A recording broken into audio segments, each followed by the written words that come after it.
La Constitution demande à l'État de garantir le droit à l'information. C'est parce que chaque citoyen, qu'il ait les moyens de s'acheter l'information ou pas, a droit à l'information dans une démocratie. Vous savez, sur la question de la précarité, pour y revenir, je pense qu'on peut prendre les causes les unes après les autres. Je reviens encore une fois à Michel Aoulon qui a parlé de la démarcation presse publique, presse privée. Moi, je constate que, qu'on soit dans la presse privée ou qu'on soit dans la presse publique, j'en connais des collègues, des confrères de la presse publique qui, depuis 5 ans, sont des occasionnels dans la presse publique et sont des vedettes. Que d'autres confrères. Et si je vous dis les montants auxquels ils sont payés, vous allez vous demander si l'Office de radiodiffusion et de télévision du Bénin peut traiter des professionnels formés et diplômés et engagés comme tels pendant autant de temps avec une précarité comme celle-là. Pour moi, la précarité a le même visage. Quand des présentateurs à la télévision publique doivent être habillés par des sources autres que la maison qui les embauche, c'est-à-dire les couloirs réels et les droits réels qui sont les leurs en tant qu'agents du secteur public de l'information, pour moi, les choses sont à voir ailleurs, les causes sont à voir ailleurs. Et c'est pour cela que moi, j'essaie de faire un parallélisme.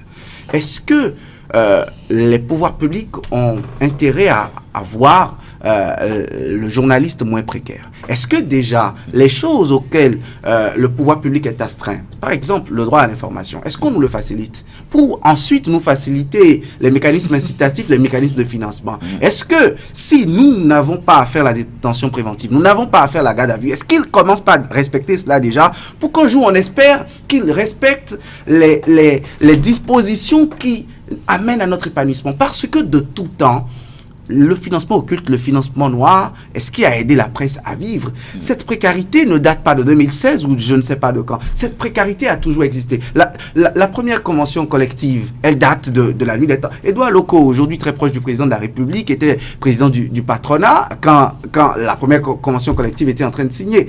Tout à l'heure, Michel Aoulon parlait des États généraux. Le porte-parole du gouvernement était rapporteur, si je ne me trompe, aux États généraux de 2014, de février 2014. On ne manque pas de connaître les problèmes. Et Michel Aoulon voulait qu'on mette les mécanismes en place. Les mécanismes, les autres ne sont pas mis en place et davantage ceux qui vont permettre notre réel épanouissement, on ne les mettra pas en place. Le mémoire qu'on a déposé, on nous a parlé de fin mai pour les réformes qu'on voudrait enclencher. J'ose croire que sur ces mémoires, non seulement on est revenu sur tout ce qui a été dit par le passé pour laisser les hommes des médias réellement dans la pratique de leur profession dans le quotidien, mais surtout, je voudrais aussi m'assurer que les réformes telles qu'on les propose aujourd'hui ne sont pas des dispositions à remettre encore au pouvoir public qui ne rentreront jamais en mise en œuvre parce que aujourd'hui, cette précarité se vit et se vit davantage. Les gens comme moi sont venus la trouver tout simplement pourquoi ? Parce que l'autre financement, le financement qui permettait de tenir les gens par les couilles. Aujourd'hui, vous savez, dans beaucoup d'entreprises de presse, sans les contrats du gouvernement, on ne peut pas payer les agents. Et on accumule jusqu'au trimestre pour pouvoir payer les agents du gouvernement. Et ça, pour tout pouvoir, c'est presque un avantage. Ça, pour tout exécutif, on a intérêt à ce que... Parce que pour ça, quand vous allez faire un constat sur le manque d'eau à Agla, à Colomé, on vous appelle, votre patron vous appelle parce que de ça dépend son entreprise de presse qui est soumise à des impositions fiscales, à un régime fiscal comme tout autre.